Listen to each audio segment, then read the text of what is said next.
हमारे साथ जुड़े रहने के लिए हमारे YouTube चैनल को सब्सक्राइब करें। नमस्कार, आप सभी का स्वागत है। मैं हूं आपके साथ सपना दुबे। देश में एनडीए सरकार के प्रचंड बहुमत पाने के बाद भव्य समारोह में पीएम और कैबिनेट मंत्रियों के शपथ ग्रहण के बाद 17वीं लोकसभा का संसदीय सत्र शुरू हो चुका है। संसद के दोनों सदनों में 24 जून को राष्ट्रपति के भाषण पर लाए गए धन्यवाद प्रस्ताव पर चर्चा शुरू हुई। इस दौरान कांग्रेस के लोकसभा नेता अधीर रंजन चौधरी ने प्रधानमंत्री को लेकर जमकर सवाल दागे। उन्होंने सत्ताधारी पार्टी पर आरोप लगाया कि राष्ट्रपति के भाषण का सारा कंटेंट सत्ताधारी दल की ओर से तैयार किया गया था। इस दौरान उन्होंने कहा कि स्वामी विवेकानंद से पीएम की तुलना करना एकदम गलत है, क्योंकि सिर्फ नाम नरेंद्र होने से कुछ नहीं होता। दोनों के बीच कोई समानता नहीं की जा सकती। आगे उन्होंने कहा कि मां गंगा और गंदी नाली की तुलना बिल्कुल भी नहीं की जा सकती है, जिस पर सदन में बवाल मच गया और दोनों तरफ के सांसदों में हंगामा शुरू हो गया। बेमानी लगता है, ये जरूर मैं कहूंगा।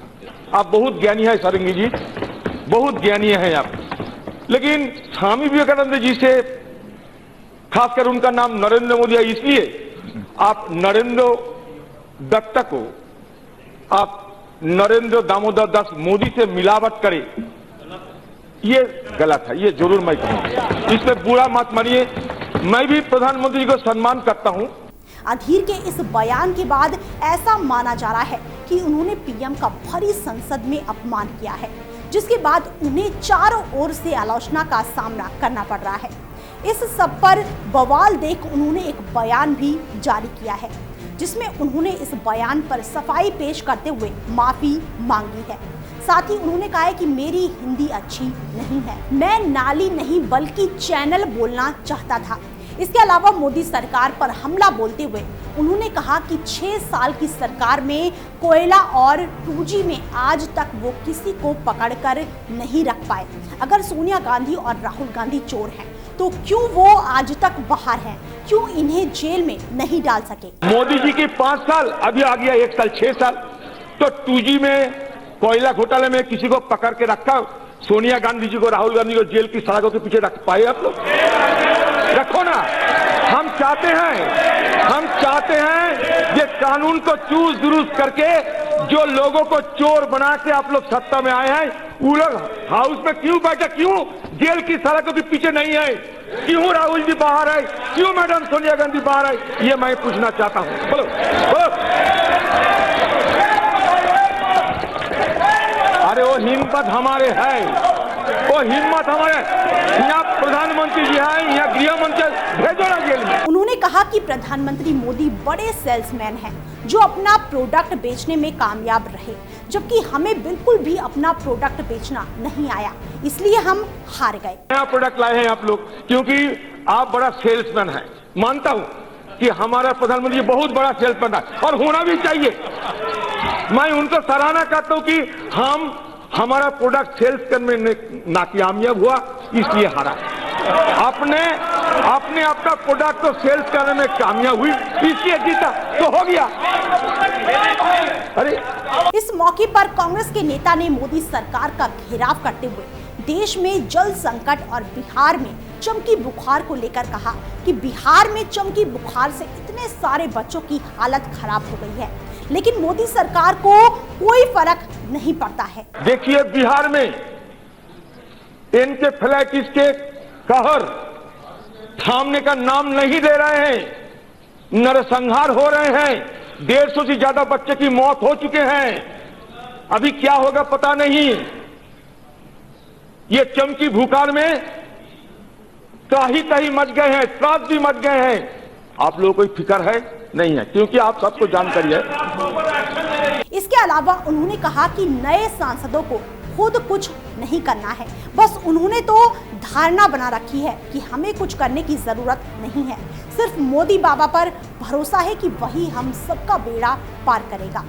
नए सांसद बस मोदी की पूजा ही करते रहेंगे। आम लोगों की जो कठिनाइयां हैं, आम लोगों की जो तकलीफ है, इसके बारे में आप लोगों की बिल्कुल चिंता नहीं है, किंतु आप सबको एक परसेप्शन है, दिमाग में ये फैला हुआ है कि मोदी बाबा पार करेगा। इसलिए मोदी बाबा को पूजा करो, सब उलझन से हम निकल जाएगा। तो इसलिए आम लोगों की पूजा नहीं करते, बल्कि यहाँ मोदी बाबा का पूजा किया जाता है। साथ ही उन्होंने कांग्रेस के कामों का हवाला देते हुए कहा कि साल 2008 से साल 2009 में आर्थिक मंदी के बावजूद भी देश की जीडीपी 8% से ऊपर रही है। इसके साथ ही कांग्रेस के कार्यकाल में उन्होंने कई योजनाओं और कार्यों का जिक्र करते हुए कहा कि कांग्रेस अगर स्पेस और मिसाइल मिशन ना चलाती तो क्या आज चंद्रयान को अंतरिक्ष में भेजने की बात सोची जा सकती थी। देश में टेलीकॉम क्रांति लाने का काम भी राजीव गांधी के शासन में ही हुआ है। परमाणु विस्फोटन घटाया था, अटल बिहारी वाजपेयी जी घटाई। यही तो परंपरा है ना। हम तो अटल बिहारी वाजपेयी की सराहना करते हैं। प्रधानमंत्री सड़क योजना उन्हीं का दिमाग से पैसे निकाले, तो हम लोग तो उनकी सराहना करते हैं। इसके अलावा मनरेगा, आरटीआई, आरटीई, जमीन अधिग्रहण, खाद्य सुरक्षा लागू करने का काम भी कांग्रेस ने ही किया है। इसके अलावा उन्होंने कहा कि देश में परमाणु रिसर्च की नींव नेहरू के वक्त में होमी भाभा के साथ मिलकर रखी गई थी और परमाणु परीक्षण के लिए वाजपेयी जी की हम सराहना करते हैं।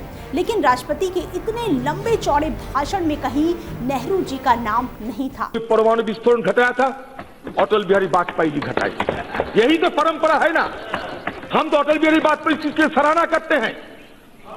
प्रधानमंत्री सड़क योजना उन्हीं का दिमाग से पैसे निकाले, तो हम लोग तो उनकी सराहना करते हैं। लेकिन आप देखिए, इतना बड़ा जो प्रेसिडेंशियल एड्रेस आपने लिखे हैं, एक बार कम से कम नेहरू जी का नाम लिया करते, अच्छा लगता हम लोग को भी। अब छोटा नहीं होते, एक बार नाम लिया करते थे। तो हिंदुस्तान को आप जिस रूप से चाहते हैं कि सबका साथ, सबका विकास, सबका विश्वास, तो कैसे हमारा विश्वास होगा? आप हमारा नेता को नाम नहीं लेते हैं, हम हमें निकालने जाते हैं। साथ ही चौधरी ने अपने भाषण के आखिर में मोदी सरकार से सवाल किया कि एक तरफ तो आपकी पार्टी के लोग गॉडसे के पक्ष में नारा लगाते हैं और दूसरी ओर आप महात्मा गांधी की जयंती मनाते हैं। हत्यारे गॉडसे की नारा लगाते हैं कि देश प्रेमिक है, दूसरी तरफ आप गांधी जी के 175 जन्म जयंती पालन करने जा रहे हैं। इसमें क्या आपका दो मुंह हम लोगों के सामने नहीं आते? अब देखना ये होगा कि अधीर रंजन के इन सवालों का पीएम मोदी क्या जवाब देते हैं। फिलहाल इतना ही। बाकी ऐसी और खबरों के लिए आप वीडियो को लाइक और शेयर करने के साथ साथ चैनल को सब्सक्राइब करना ना भूलें। आप देख रहे हैं नेट्रिक न्यूज, साहस सच कहने का।